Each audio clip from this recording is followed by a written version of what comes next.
Aditya Birla group taking India to the world. से प्रस्तुतकर्ता Religare global financial services, growing with you every day. प्रायोजक है LIC of India, जिंदगी के साथ भी जिंदगी के बाद भी। भारतीय स्टेट बैंक, हर भारतीय का बैंक। On ground partner high street Phoenix, a day well spent. ये प्रस्तुता है Aditya Birla group taking India to the world. से प्रस्तुतकर्ता Religare global financial services, growing with you every day. प्रायोजक है LIC ऑफ इंडिया, जिंदगी के साथ भी जिंदगी के बाद भी। भारतीय स्टेट बैंक, हर भारतीय का बैंक। और पंजाब केसरी, आपके दिल की धड़कन।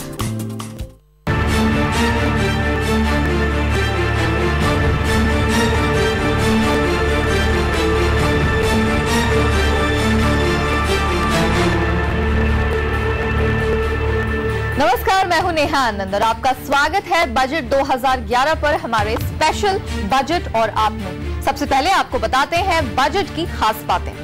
बजट 2011 में वित्त मंत्री प्रणब मुखर्जी ने महंगाई की मार से परेशान आम आदमी का ख्याल रखा। इनकम टैक्स की छूट सीमा को 1,60,000 रुपए से बढ़ाकर 1,80,000 रुपए किया गया। इनकम टैक्स में राहत के साथ साथ वित्त मंत्री ने घर खरीदने वालों को भी तोहफा दिया। वित्त मंत्री ने सस्ते घरों के होम लोन पर 1% की इंटरेस्ट की छूट को जारी रखा। साथ ही प्रायोरिटी सेक्टर लेंडिंग की लिमिट भी 20 से बढ़ाकर 25 लाख रुपए कर दी गई है। इंडस्ट्री को भी वित्त मंत्री ने राहत दी। स्टिमुलस पैकेज के तहत एक्साइज में मिली छूट वापस लेने की अटकलें थी, मगर उन्होंने ऐसा नहीं किया। हालांकि मैट की दर 18 से बढ़ाकर 18.5% कर दी, लेकिन इंडस्ट्री में अटकलें थी, इसे 20% किया जा सकता है, यानी यहां भी इंडस्ट्री को राहत ही मिली। लेकिन अब हमारे आपके लिए सबसे अहम बात, रेफ्रिजरेटर, मोबाइल फोन, सीमेंट और साबुन सस्ते हो गए हैं। यानी अब आप अपने घर में नया रेफ्रिजरेटर या अपने लिए नया मोबाइल फोन लाने की सोच रहे थे तो बढ़िया समय आने वाला है। हालांकि ब्रांडेड गोल्ड ज्वेलरी, रेडीमेड कपड़े और हवाई सफर थोड़े महंगे हो गए हैं। प्रणब मुखर्जी ने वित्तीय घाटे को कम करके 4.5% तक लाने का लक्ष्य रखा है। राजस्व घाटा 3.4% तक रहने का अनुमान लगाया है। सरकारी कामों के लिए पैसे जुटाने के लिए उन्होंने डिसइन्वेस्टमेंट से 40,000 करोड़ रुपए जुटाने का लक्ष्य रखा है। हालांकि शेयर बाजार को वित्त मंत्री के फिस्कल डेफिसिट के टारगेट पर भरोसा नहीं है। यही वजह है कि 550 पॉइंट उछलने के बाद सेंसेक्स नीचे आया और 122 पॉइंट की तेजी के साथ बंद हुआ। खासतौर पर कच्चे तेल के बढ़ते दाम के मद्देनजर देश का इंपोर्ट बिल बढ़ने की आशंका का असर ट्रेडिंग पर दिखा। और अब हम चलते हैं मुंबई के हाई स्ट्रीट फीनिक्स, जहां CNBC आवाज संपादक संजय पुगलिया और हमारी सहयोगी स्मृति मुदगल के साथ मौजूद है। मार्केट, कॉर्पोरेट और टैक्स मामलों पर चर्चा के लिए एक्सपर्ट का पूरा पैनल। चलते हैं सीधे स्मृति के पास। स्मृति, ओवर टू यू।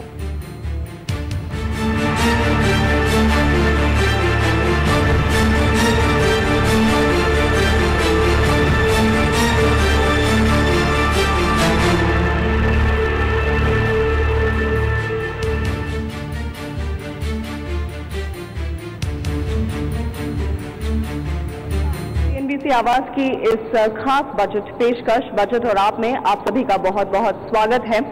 वित्त मंत्री प्रणब मुखर्जी साल 2011 के लिए अपना बजट लोगों के सामने रख चुके हैं और अब बारी आ गई है कि हम इस बजट का विश्लेषण करें, समझें कि हमारी और आपकी जिंदगी पर इस बजट का क्या असर पड़ने वाला है। देखिए, कई सालों में CNBC आवाज ने बजट का विश्लेषण आपको आपकी भाषा में, सरल भाषा में, हिंदी में हमेशा पहुंचाया है और आज एक कदम आगे बढ़ाते हुए हम लोग आपके बीच आ गए हैं। हम लोग हैं मुंबई के फीनिक्स मॉल में, लेकिन जहां हमने एक तरफ आपकी तरफ एक कदम बढ़ाया है, हम एक कदम पीछे भी खींच रहे हैं। पत्रकारों पर एक जिम्मेदारी दी गई होती है आपके और एक्सपर्ट्स के बीच एक इंटरमीडिएरी बनने की। आज हम वो भूमिका नहीं निभाएंगे। आज आपके सवाल हम नहीं पूछेंगे, आज आप खुद अपने सवाल पूछेंगे। बजट पर चर्चा करने के लिए आज हमारा पूरा पैनल यहाँ पर है। संजय पुगलिया, जो कि CNBC आवाज के संपादक हैं, वो इस चर्चा को लीड करेंगे और इस चर्चा में शामिल हो रहे हैं tax Guru Subhash Lakhotia, freedom financial planner के CEO सुमित वैद, sptulsian.com के SP तुलसियान, मार्केट लिमिटेड के फाउंडर अशांक देसाई और ICAN इन्वेस्टमेंट से अनिल सिंह जी। संजय, आपसे शुरुआत करेंगे। पहले आप ही बताइए, आपको बजट अच्छा लगा? मैं अभी भी डिबेट में हूं कि ये नेतागिरी वाला बजट है या दादागिरी वाला या बाबूगिरी वाला। ये हम लोग दरअसल अपने मेहमानों से पता लगाने की कोशिश करते हैं। अनिल जी, बजट के पहले जब चर्चा हुई थी तो आपने कहा था कि एक मायने में ये आखिरी बजट है जब बिग लीडरशिप थॉट हमको नजर आए। सुबह से हम ये जो थीम चलाए हुए हैं कि प्रणब दा दादागिरी दिखाएंगे, प्रणब बाबू बाबूगिरी दिखाएंगे या शुद्ध नेतागिरी होगी। आज सुबह से बाजार कॉर्पोरेट इंडिया रिलीफ में है कि बजट अच्छा है क्योंकि कुछ निगेटिव नहीं हुआ। क्या बजट अच्छा है? आपने बिल्कुल सही कहा कि बजट अच्छा है क्योंकि इसमें कोई भी खराब खबर नहीं है। हम इस हाल में पहुंच गए हैं देश में कि कोई भी खराब खबर नहीं हो, वो बहुत अच्छी खबर है। तो मेरे ख्याल से ये नेतागिरी का बजट है, न दादागिरी का है न बाबूगिरी का, ये नेतागिरी का बजट हो गया क्योंकि इसमें राजनीति ज़्यादा काम आ गई। कि जो देश जो आज जिस माहौल से गुजर रहा है, मेरे हिसाब से उसमें काफ़ी इस चीज़ की ज़रूरत थी कि हम बड़े रिफॉर्म्स लेके आएँ, क्योंकि 5 ही बजट बनाने को मिलते हैं एक सरकार को। 3 बजट हो चुके हैं और आगे 2 बजट और बाकी हैं।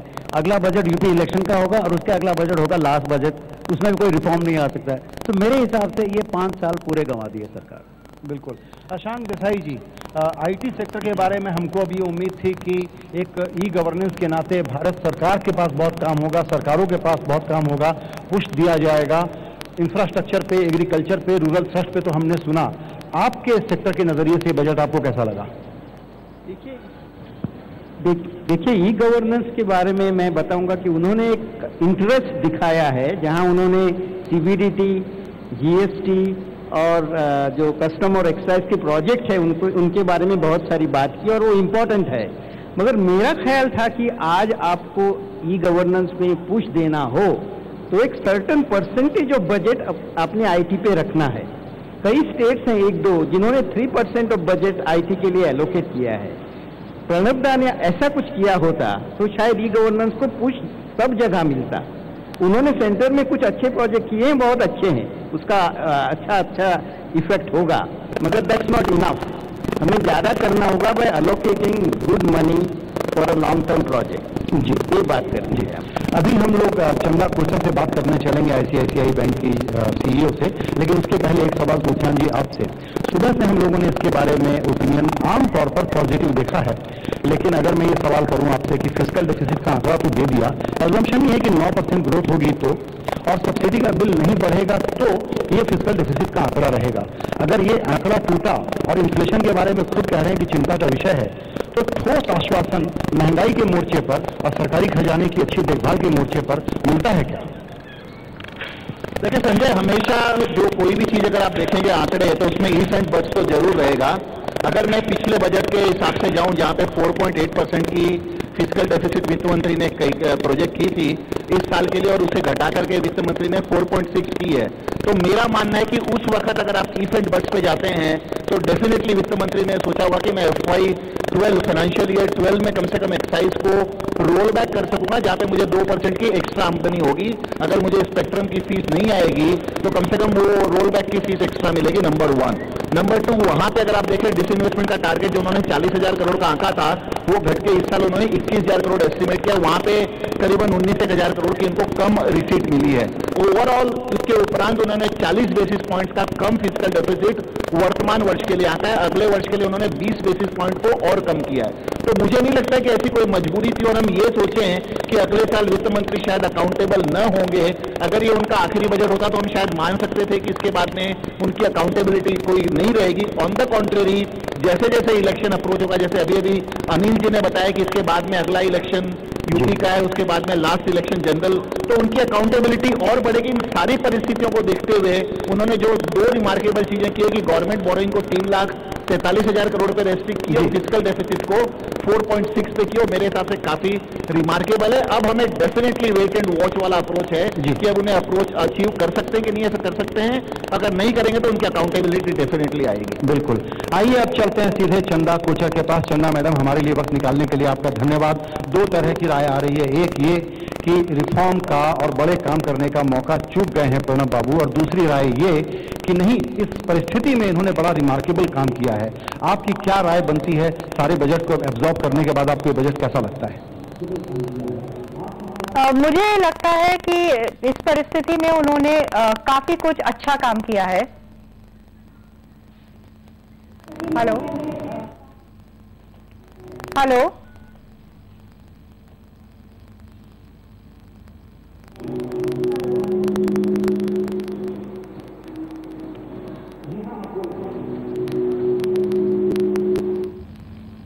हेलो, हाँ अच्छा, पूछ रहा हूँ, आपकी आवाज हमको बिल्कुल साफ आ रही है। मेरा सवाल आपसे यह है कि ये बजट अगर आपको अच्छा लगता है तो इसमें सबसे बड़ा हाईलाइट पॉइंट आपके हिसाब से क्या है जो इस बजट को रिमार्केबल बनाता है? करने की कोशिश की है, और दूसरा जो इंडिया में करंटली जो चैलेंजेस हैं उसे हैंडल करने की कोशिश की है। तो आई थिंक ये बहुत ही ग्रोथ ओरिएंटेड बजट है और करंट सर्कमस्टांसेस में काफी अच्छी है।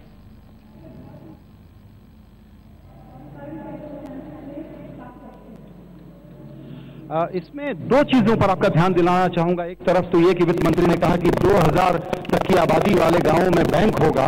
दूसरी तरफ उन्होंने कहा कि बैंकिंग लाइसेंस के बारे में हम आगे चल के कुछ करेंगे। बड़ी उम्मीद थी कि उसके बारे में नए लाइसेंसेस को लेकर के क्लैरिटी आएगी। इसी प्रकार से insurance, pension fund, long term funding के जितने तरीके थे उस पर सिर्फ इंडिकेशंस हैं, कोई ठोस काम नहीं हुआ है। इससे आप निराश नहीं है? एक्चुअली एक तो ये इंडिकेशंस है सभी बिल्स पर कि ये बिल्स अब पास करने के लिए लाए जाएंगे। तो आई थिंक ये एक बहुत बड़ा स्टेप है, और सिर्फ एक ही बिल के बारे में नहीं बात की गई है, काफी सारे बिल्स जो फाइनेंशियल सेक्टर के लिए हैं उनके बारे में बात की है। तो एक्चुअली ये एक बहुत पॉजिटिव स्टेप है। जहां तक कि न्यू बैंकिंग लाइसेंसेस की बात है, आई थिंक अगेन कहा गया है कि जो आरबीआई की गाइडलाइंस है वो 31 मार्च तक बन जाएंगी। तो उस पर भी हमने लास्ट ईयर प्रोग्रेस देखा है। ड्राफ्ट गाइडलाइंस ऑलरेडी बन चुकी हैं, डिस्कशंस हो चुके हैं। तो ये भी एक डायरेक्शनली एक पॉजिटिव स्टेप ही है। और जो फाइनेंशियल इंक्लूजन की बात है वो लास्ट ईयर सेल्फ अनाउंस किया गया था कि 2 सालों में बैंक्स उन छोटे गांवों में जाएंगे, और उन बैंक्स ने अब हम सभी बैंक्स ने एक्चुअली एक पूरा प्लान बनाया है 2 सालों का, जो हमने आरबीआई को सबमिट किया है, और सभी बैंक्स उसको इम्प्लीमेंट कर रहे हैं। तो आई थिंक उस पर एक्शन ऑलरेडी शुरू हो चुका है।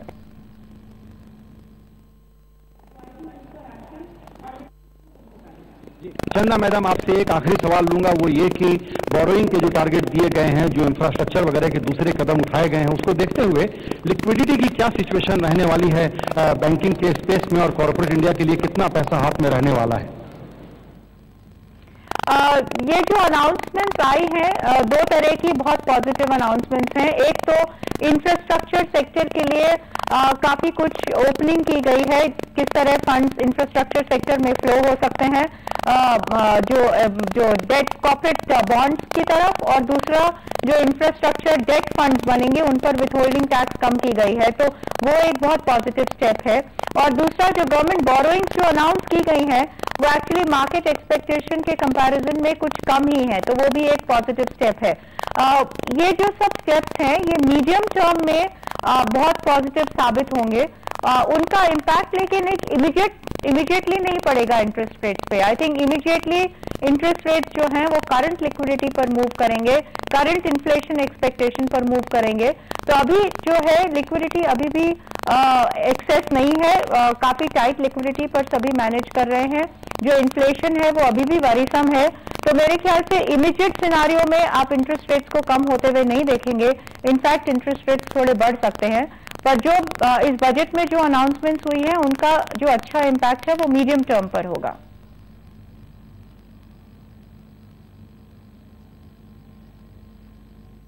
मैडम, हमसे बातचीत करने के लिए आपका बहुत धन्यवाद। सिंघवी साहब, आपने सुना, कुछ राय यह है कि इसमें कुछ अच्छा हुआ है, लेकिन इंफ्रास्ट्रक्चर और एग्रीकल्चर पर जो ध्यान है, जो रूरल इंडिया पर ध्यान दिया गया है, आपको लगता है कि वो काफी है इस ग्रोथ इकोनॉमी को बढ़ाए रखने के लिए, या ये सिर्फ अनाउंसमेंट्स के तौर पर है? संजय, 2 चीज है कि अगर हमको लगता है कि 9-10% हमारी इकोनॉमी ग्रो होनी चाहिए, उसके लिए जो भी काम हुआ है पिछले 2 सालों में, मैं ये बजट की नहीं 2 सालों की भी बात कर रहा हूँ, तो काफी कम काम हुआ है। बिकॉज अगर हमको 10% पे ले जाना है या 9% पे रखना है तो काफी काम करना था, पर्टिकुलरली एग्रीकल्चर के उस पे। एग्रीकल्चर पे कोई काम नहीं। आप देखिए, कोई नए फर्टिलाइजर प्लांट ही नहीं लगा है। आज के दिन पे हम जो बात कर रहे हैं, जिन मुद्दों की बात कर रहे हैं, उनके ऊपर कोई बड़ा काम नहीं हुआ। ये जो भी काम हुआ है कंटिन्यूएशन जो पिछले 4-5 सालों से चल रहा है उसी पे काम हुआ। जी फिलहाल वक्त है छोटे से ब्रेक का। ब्रेक के बाद चर्चा जारी रहेगी। अनिल सिंघवी, एसपी तुलसियान, अशांक देसाई, सुमित वैद और सुभाष लखोटिया से कुछ और सवाल जवाब, ये जानने के लिए कि बजट का आप पर क्या असर है।